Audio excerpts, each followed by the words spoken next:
So you are going to use all the skills that you learned during the 6 week challenge to create your 2021 plan.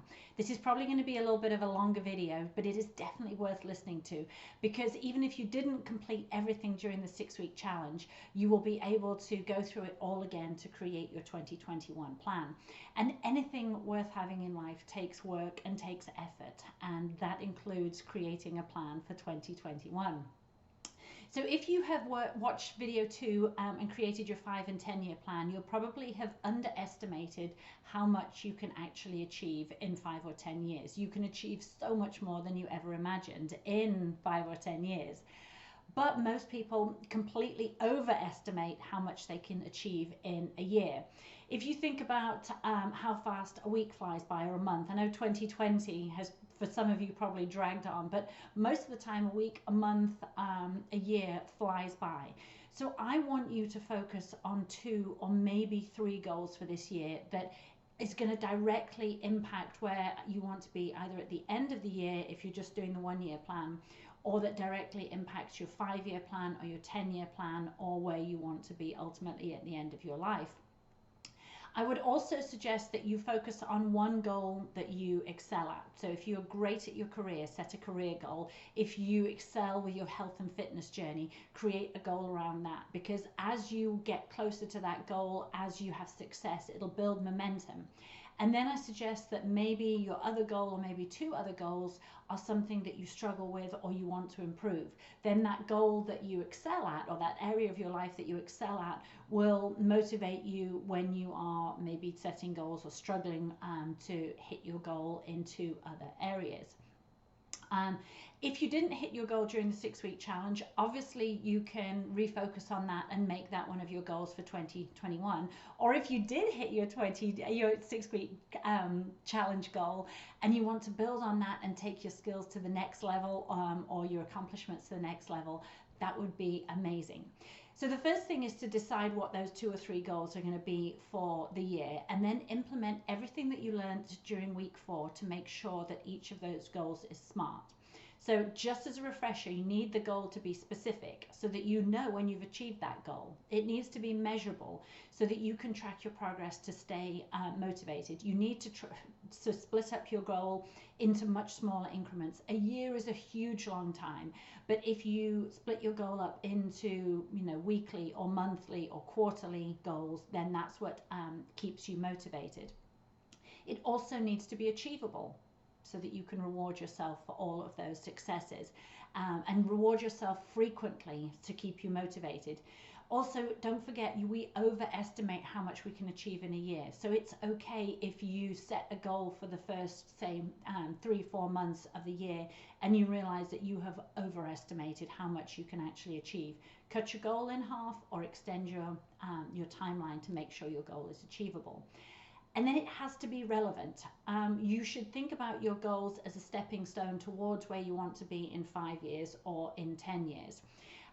If you created a 5 or 10 year plan. And if you didn't set 5 or 10 year goals, your 2021 goals should motivate you, and you should be looking forward to creating a plan to hit them, or at least motivated for the outcome that you're going to achieve. Obviously, if you've got a lot of weight loss, a lot of weight you need to lose, you're not going to be excited about dieting and exercise, but you should be excited to get to your goal weight.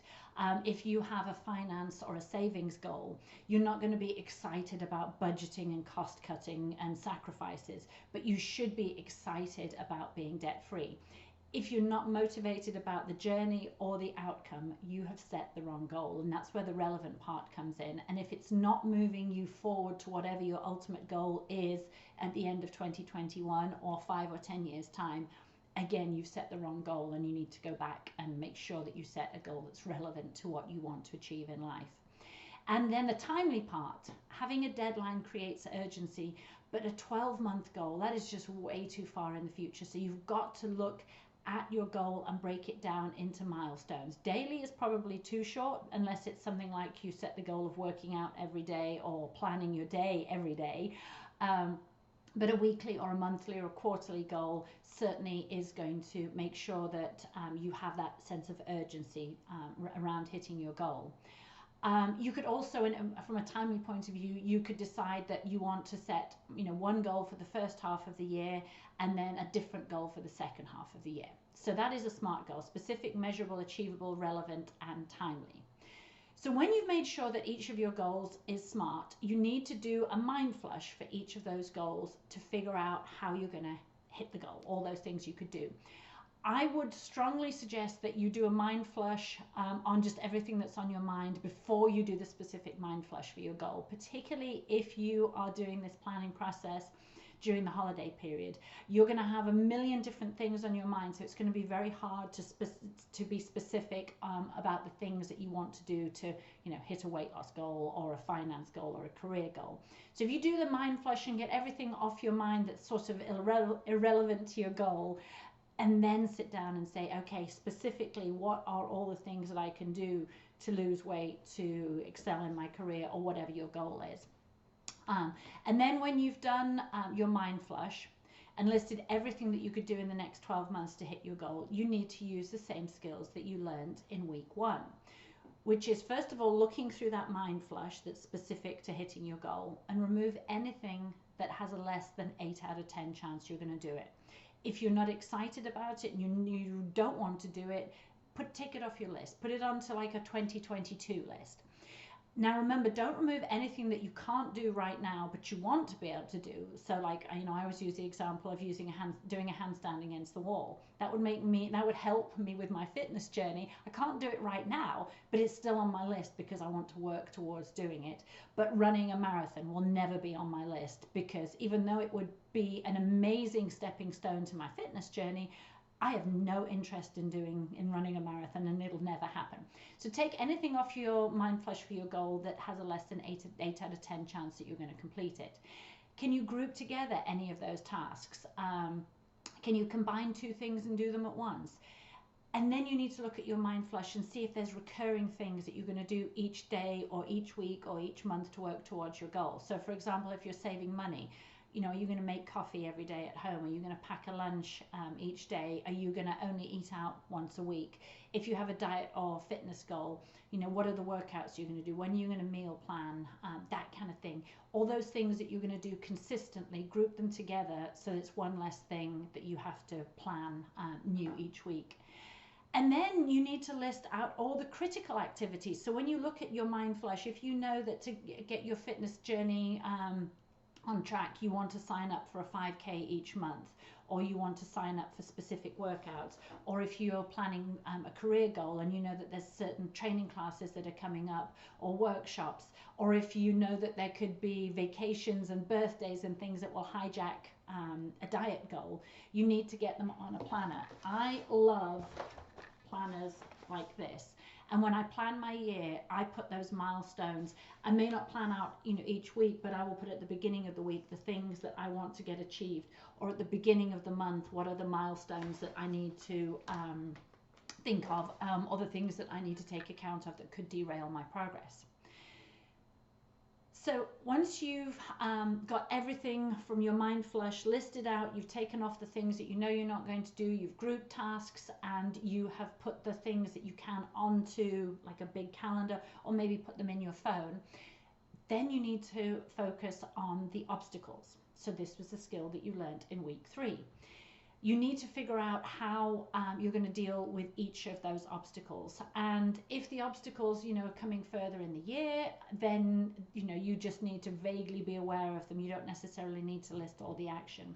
But for the big obstacles, the specific obstacles, and particularly the emotional obstacles that you're going to come across, the contentment, the perfectionism, the fear, that you're just not going to be able to hit your goal. Those obstacles, how are you going to deal with them? And there'll be much more specific things. If you know you're going on vacation, how are you going to stick to a meal plan if you're on vacation? December is our birthday month, so we have 4 birthdays this month and Christmas, so that would be something I knew would be, holidays would be an obstacle to hitting my fitness goals or staying on track with my diet. So look at all of those things that you have on your mind flush, all of the things that you've planned, and how what obstacles could arise. And then remember, How would you remove that obstacle if your life depended on it? What would you do to remove the obstacle if time, money, and ability wasn't an issue? And how would someone who has already achieved your goal deal with that obstacle? And how would you, as your future self, when you've achieved your goal, how would you deal with that obstacle? So this is a very long process, but it is so worth it. If you're feeling a little bit burnt out, you need to focus on your why. Why do you want to hit all of these goals in 2021? Take a few minutes and list all the ways your life is going to be better in January 2022, when you've hit your goal, when you've accomplished what you want to achieve. Create a vision board, pin pictures, fill your feeds with motivation and inspiration that really, really keeps you motivated. And if you created that 5 or 10 year plan, imagine how you will feel at the end of a successful 2021 that has put you, one step closer to achieving your long-term goals.